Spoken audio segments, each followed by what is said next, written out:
Hello friends, मैं संदीप और आप देख रहे हैं एसपीजी गांव से शहर तक। आइए हम दिखाते हैं आज की सबसे बड़ी खबरें। बीजेपी का एक नेता नहीं छोड़ा। आडवाणी जी की राजनीति खत्म कर दी इन्होंने, मुरली मनोहर जोशी की राजनीति खत्म कर दी, सुमित्रा महाजन की, शिवराज सिंह चौहान जिसने मध्य प्रदेश का चुनाव जीत के दिया इन लोगों ने, शिवराज सिंह चौहान ने उसको मुख्यमंत्री नहीं बनाया, उसकी राजनीति खत्म कर दी। वसुंधरा राजे की राजनीति खत्म कर दी इन्होंने, खट्टर साहब की राजनीति खत्म कर दी, डॉक्टर रमन सिंह की राजनीति खत्म कर दी। अब अगला किसका नंबर है? योगी आदित्यनाथ। अगर ये चुनाव जीत गए, मेरे से लिखवा लो, 2 महीने के अंदर उत्तर प्रदेश का मुख्यमंत्री बदल देंगे। योगी आदित्यनाथ की राजनीति खत्म करेंगे, उनको भी निपटा देंगे। महत्वपूर्ण बात करने जा रहा हूं, उसको ध्यान से सुनना। ये लोग इंडिया गठबंधन से पूछते हैं आपका प्रधानमंत्री कौन होगा। मैं बीजेपी से पूछता हूं आपका प्रधानमंत्री कौन होगा। आप लोग सोच रहे होंगे केजरीवाल क्या बात कर रहा है, मोदी जी होंगे। नहीं, मोदी जी अगले साल 17 सितंबर को 75 साल के हो रहे हैं। बीजेपी के अंदर मोदी जी ने 2014 में मोदी जी ने खुद ने रूल बनाया था कि बीजेपी के अंदर जो भी 75 साल का होगा उसको रिटायर कर दिया जाएगा।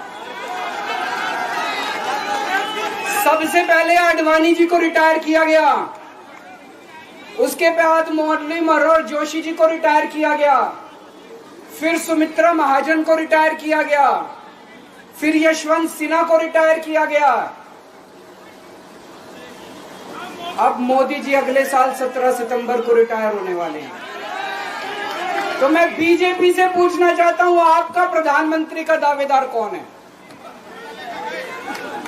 दोस्तों, अगले साल 17 सितंबर तक अगर इनकी सरकार बनी, तो उस पर भी आऊंगा मैं।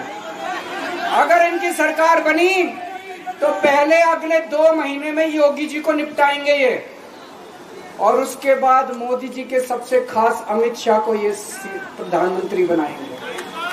तो मैं लोगों को, देश के लोगों को आगाह करना चाहता हूं, मोदी जी अपने लिए वोट नहीं मांग रहे। मोदी जी अमित शाह को प्रधानमंत्री बनाने के लिए वोट मांग रहे हैं। मैं पूछना चाहता हूं मोदी जी से और अमित शाह जी से, ये मोदी की गारंटी पूरी कौन करेगा? क्या अमित शाह मोदी की गारंटी पूरी करेंगे? जब आप अगर जो वैसे तो मेरे को लगता है, मैं भी आऊंगा उसके ऊपर, मुझे नहीं लगता इनकी सरकार बन रही है, लेकिन जो बीजेपी को वोट देने जाएं वो ये सोच के जाना कि आप मोदी जी के नाम पे वोट नहीं दे रहे, आप अमित शाह के नाम पे वोट दे रहे। मेरे को इन्होंने जेल भेज दिया। प्रधानमंत्री जी कह रहे हैं मैं भ्रष्टाचार से लड़ रहा हूं। देश के सबसे बड़े चोर, उचक्के और डकैतों को इन्होंने अपनी पार्टी में शामिल कर लिया। जिन लोगों को 10 दिन पहले मोदी जी कहते थे 70,000 करोड़ का इसने घोटाला कर दिया, थोड़े दिन के बाद उसी आदमी को अपनी पार्टी में शामिल करके किसी को डिप्टी सीएम बना देते हैं, किसी को मंत्री बना देते हैं, और उनके सारे ईडी और सीबीआई के मामले खत्म कर देते हैं, और कहते हैं मैं भ्रष्टाचार से लड़ रहा हूं। मैं मोदी जी को कहना चाहता हूं, भ्रष्टाचार से अगर लड़ाई लड़नी है तो केजरीवाल से सीखो। प्रधानमंत्री जी, भ्रष्टाचार के खिलाफ लड़ाई केजरीवाल ने लड़ी है। 2015 में जब दिल्ली में हमारी सरकार बनी थी, हमारे एक मंत्री का एक ऑडियो मेरे पास किसी ने व्हाट्सएप कर दिया। उस ऑडियो में मेरा मंत्री किसी दुकान वाले से 5 लाख रुपए मांग रहा था। किसी मीडिया वाले को नहीं पता था, विपक्ष को नहीं पता था, आप लोगों को याद होगा। मैंने अपने खुद मंत्री को सीबीआई के हवाले कर दिया, जेल भेज दिया था अपने मंत्री को। ये होती है भ्रष्टाचार के खिलाफ लड़ाई।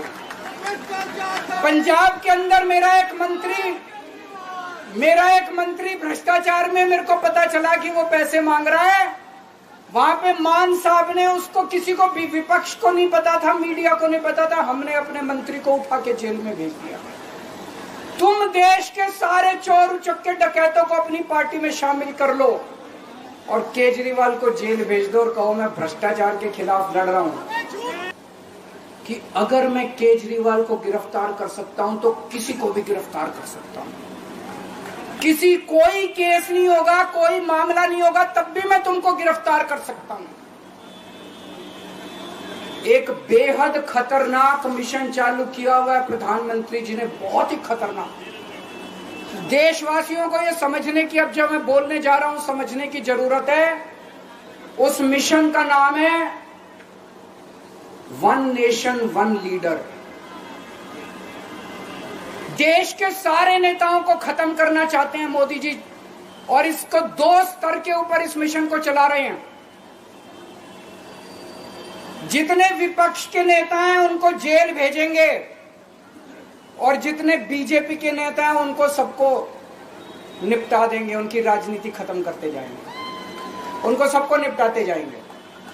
विपक्ष के अंदर आज इन्होंने मनीष सिसोदिया को जेल भेज दिया, संजय सिंह को जेल भेज दिया, सत्येंद्र जैन को जेल भेज दिया, केजरीवाल को जेल भेज दिया, हेमंत सोरेन को जेल भेज दिया, ममता दीदी के कई मंत्रियों को जेल भेज दिया, स्टालिन के कई मंत्रियों को जेल भेज दिया, केरला के सीएम के पीछे पड़े हैं।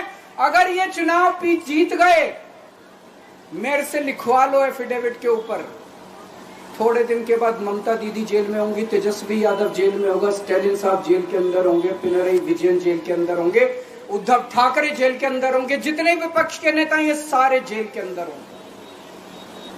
यही तानाशाही है दोस्तों। कई बड़े बड़े एक्सपर्ट से बात की, चुनाव विश्लेषकों से बात की, सेफोलॉजिस्ट से बात की, जनता से बात की, फोन पे लोगों से। मेरा अपना आकलन है कि 4 जून के बाद इनकी सरकार नहीं बन रही, मोदी सरकार नहीं बन रही।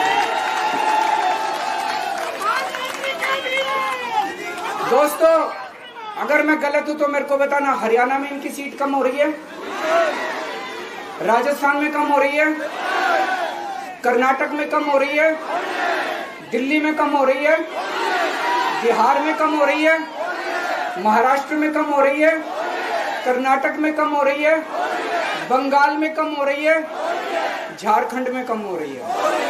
बढ़ कहां रही है? यूपी में कम हो रही है, बढ़ कहां रही है? बड़े एक भी जगह इनकी सीटें नहीं बढ़ रही हैं। मेरा अपना मानना है, और सट्टा बाजार में भी वो जो चल रहा है, इनकी 220 से 230 के बीच में सीट आ रही है, उससे ज्यादा सीट नहीं आ रही। मोदी सरकार नहीं बन रही है, केंद्र में इंडिया गठबंधन की सरकार बन रही है। आम आदमी पार्टी उस सरकार का हिस्सा होगी। दिल्ली को पूर्ण राज्य दिलाएंगे। दिल्ली का एलजी लोगों का एलजी होगा, दिल्ली का एलजी दिल्ली वालों का एलजी होगा। गुजरात से आया हुआ अभी, दिल्ली के लोगों का एलजी होगा, दिल्ली के लोगों का विकास होगा। सीएम पद से इस्तीफा क्यों नहीं दिया जेल जाने के बाद?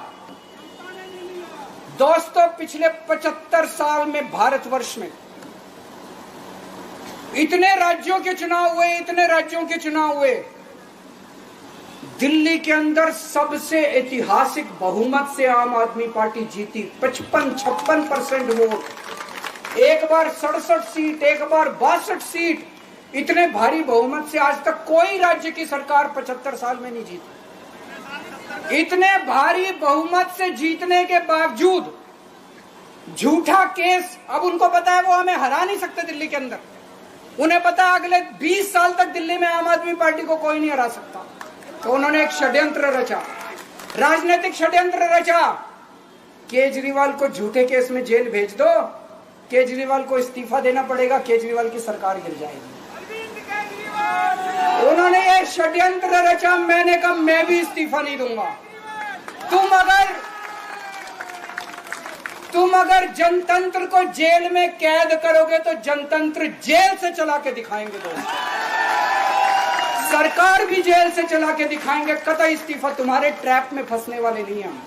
ये अगर हेमंत सोरेन साहब को भी इस्तीफा नहीं देना चाहिए था, जेल से सरकार चलानी चाहिए। अगर हमने इस्तीफा दे दिया, ये तो बड़ा अच्छा इनके लिए।